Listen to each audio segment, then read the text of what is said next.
The Anactoria poem by Sappho. Some say thronging cavalry, some say foot soldiers, others call a fleet the most beautiful of sights the dark earth offers.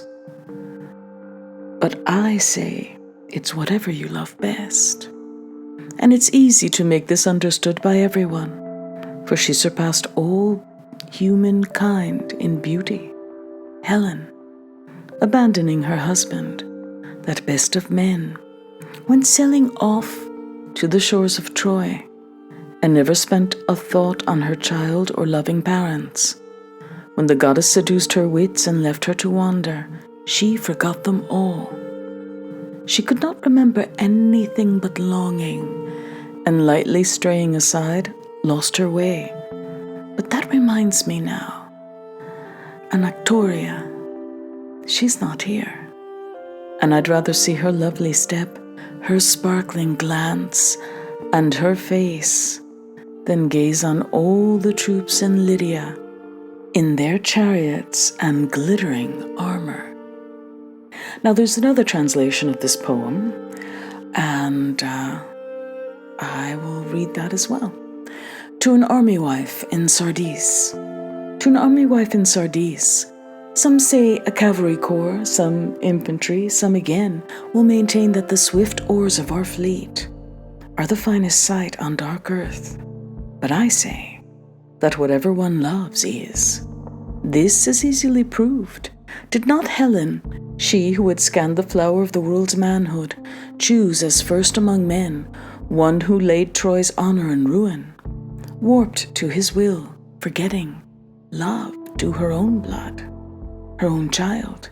She wandered far with him. So, Anactoria, although you being far away forget us, the dear sound of your footstep and light glancing in your eyes would move me more than glitter of Lydian horse or armored tread of mainland infantry.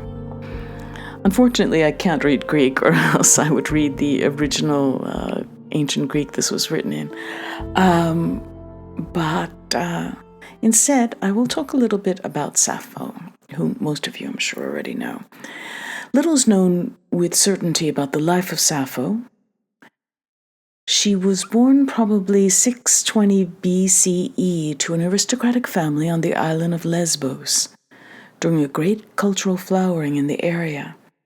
Apparently her birthplace was either Eressos or Mytilene, the main city on the island, where she seemed to have lived for some time. Even the names of her family members are inconsistently reported. But she does seem to have had several brothers, and to have married and had a daughter named Cleis. Sappho seems also to have exchanged verses with the poet Alcaeus. Scholars have discussed her likely political connections and have proposed plausible biographical details, but these all remain highly speculative. In antiquity, Sappho was regularly counted among the greatest of poets and was often referred to as the poetess, just as Homer was called the poet. Plato hailed her as the 10th muse, and she was honored on coins and with civic statuary. Nonetheless, an ancient, scurrilous tradition attacked and ridiculed her for her evident sexual preferences.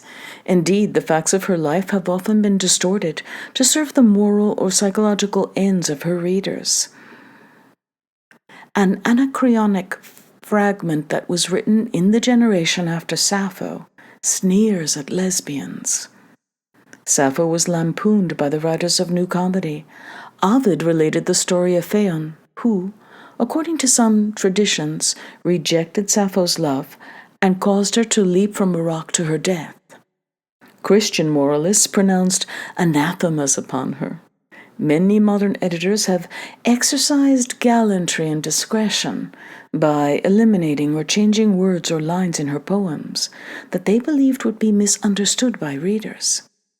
The history of her reception is itself part of Sappho's significance. Perhaps the text that best represents the more purely poetic influence of Sappho is Fragment number 31, whose catalogues the physical symptoms of love longing in the writer as she watches her beloved chatting with a man. This poem is preserved in On the Sublime circa 1st century CE, whose author, traditionally known as Longinus, cites it as an example of the attainment of the great sublimity by skillful arrangement of content. Noting the great passion, the accuracy of observation, and the felicitous combination of detail, he asks, in the impressionistic way characteristic of Sappho's admirers, "Are you not astonished?"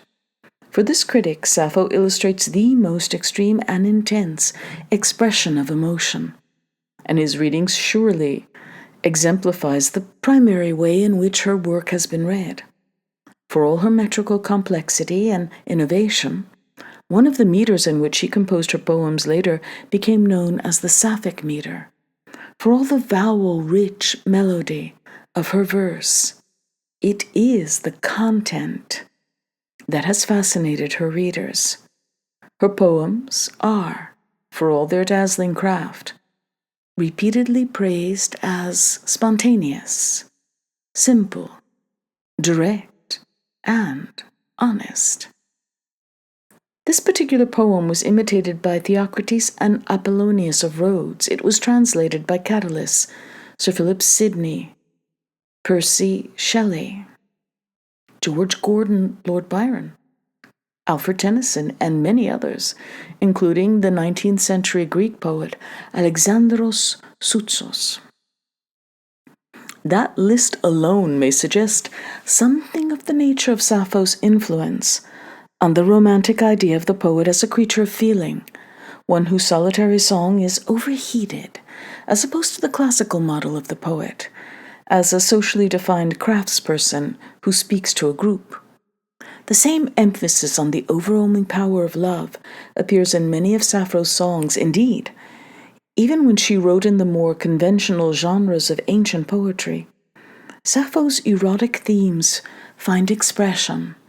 Poems addressed to individuals, such as the epistolary poem number 2, and ritual and religious poems manifest a similar content. What was once a considerable body of marriage songs, now known only from a few fragments, may be read as public ceremonial affirmations of Eros. Similarly, the majestic hymn to Aphrodite, poem 1, while belonging to a familiar poetic form, strikes most readers as a personal outcry, more self-interested than religious in feeling. Only when one really takes seriously the testimony on the primary power of sexual energy in human life, from the earliest so-called Venus figures of Anatolia to the work of Sigmund Freud, to the nature and force of Sapphic piety, become more explicable. In her poetry, though veneration for the erotic is freed from agricultural associations and traditional formulas and seems rather the natural expression of an individual whose observations are true to the complexity of her experience and include conflicted and aggressive emotion. Love, though apotheosized, is neither censored nor simplified. In poem 1, the hymn to Aphrodite, passion is strained almost to the point of vindictiveness. The author seems to seek mastery and not mutuality. It is ambiguous or irrelevant whether divine intervention will result in happiness for all. The urgent imperatives of the body, rather than social or cosmic harmony, suffice to motivate the goddess and her devotee.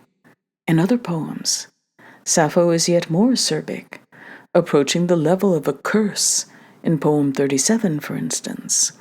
Rivals, or those who reject her approaches, provoke violent hostility, as may be seen in poems 55 and 158. More often, however, the emphasis is on the poet's own suffering, caused by the bittersweet love, poem 130. The conventions of love sickness, uncertainty, sleeplessness, bondage, slavery, familiar from Ovid, the troubadours, and more recent writers, including the lyricists of blues songs, are fully developed in Sappho. For examples, one might cite poems 51, 134, and many others. One small fragment, number 38, says simply, "You burn me."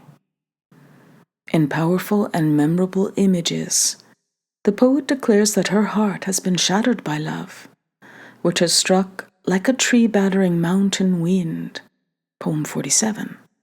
While in another she compares her beloved to a flower trampled on the path, poem 105c. Most commonly and movingly, the emotion is simply awe before loveliness, as in poems 156 and 167 and others, or longing, as in the beautiful image of the fruit just out of reach, poem 105a. Her attitudes toward love attracted a great deal of attention, both positive and negative.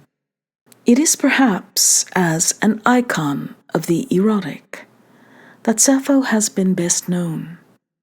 In antiquity and in modern times, there have been those who enthusiastically applauded her celebration of physical love. Catullus, Algernon Charles Swinburne, John Addington Symonds, Pierre Louis, Michael Field, some contemporary feminist critics, and many other readers have found in her valorization of subjective experience an affirmation often absent in the European tradition. The critical vocabulary reveals this orientation, as when Kenneth Rexroth repeatedly uses the word ecstasy to refer to his reading of Sappho, thereby blurring her life experience into his own and into the literary experience of the text.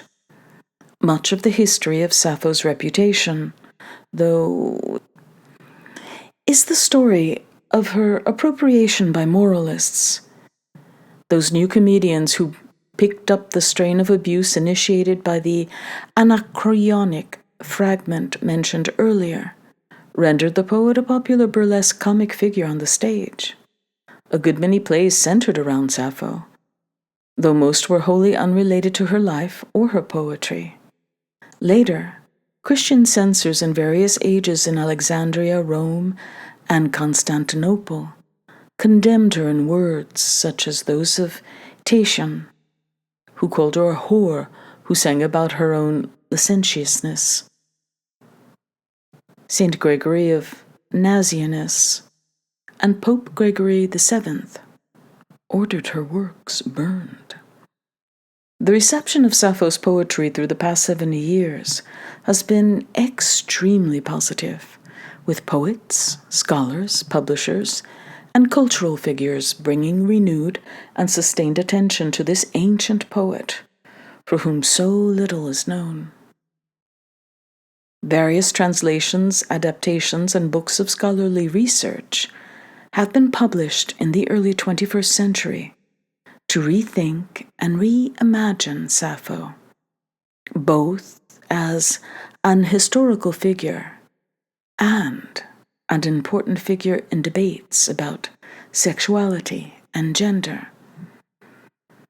Apart from her fascination with the theme of love, Sappho contributed in other ways to the conventions of the lyric genre. Her emphasis on emotion, on subjective experience, and on the individual marks a stark contrast between her work and the epic liturgical or dramatic poetry of the period. Much earlier poetry had been liturgical, ceremonial, or courtly, in various ways emphatically public. But much of Sappho's work is intimate and putatively private, addressed to specific women or to her friends, and her tone of colloquial familiarity anticipates medieval and modern practice, Just as the troubadours recorded the names of friends and enemies with meticulous precision, and modern poets often insist on the paradoxical importance of ephemera, Sappho's texts assume an immediate net of circumstance and imply that only through the particular can the universal be manifested. Unlike earlier singers who had memorialized the values and ideology of a whole social group, while remaining themselves in anonymity, the lyricists, Sappho prominent among them, found the truest and most significant material in individual experience. In terms of ideas, this stance meant that, while much earlier literature had been sustained by the social consensus of collective vision expressed in myth and legend, Sappho was free to be critical, to point out the gaps and problems in the received opinions of her society. Like Archilochus, she challenged the heroic ethos that buttressed patriotism, most strikingly in poem 63. And throughout her work, she asserts, in a way little known in archaic and traditional societies, the potentially subversive primacy of the individual consciousness and the validity of its opinions and impulses. This does not, of course, mean that her poetic practice was wholly modern. Her work, though perhaps composed in writing, was meant to be performed orally, as can be seen from poems 118, 160, and others. Many of her texts suggest that she adhered, consciously or not, to the view that poetry was a form of magic, and that by manipulating language, one could also manipulate the reality that it described. Her poems of praise and blame contributed to the development of the epideictic, the most distinctly literary of the rhetorical types, but even these poems have not wholly lost the original sense of language's sympathetic magic, though that sense is sliding toward wish fulfillment in poems such as Numbers 2 or 17.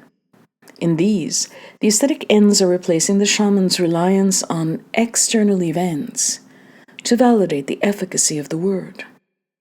The locus ominis that had been that vision of heaven, which by initiating the worshipper assured admission is moving here toward the less enchanting trance of modern Unterhaltung literature and the glowing television tube. In the same way, the negative images that had originally been designed to avert evil become, instead, critical, defamiliarizing explorations of contradictions in human experience or tensions in the psychic self. In literary history and critical theory, Sappho's greatest importance is to be found in her contribution to the idea of the lyric genre. Her work, which claims to be direct, impassioned, and simple, and which is addressed to a circle of close friends and lovers, rather than being impersonal or directed at connoisseurs, has significantly influenced the evolution of poetry. Her celebration of love has re-echoed through the centuries, not only in the work of translators and direct imitators, but also in all those other voices that have dared declare their love to be radically important, more compelling, and serious than abstract notions of truth or justice or piety.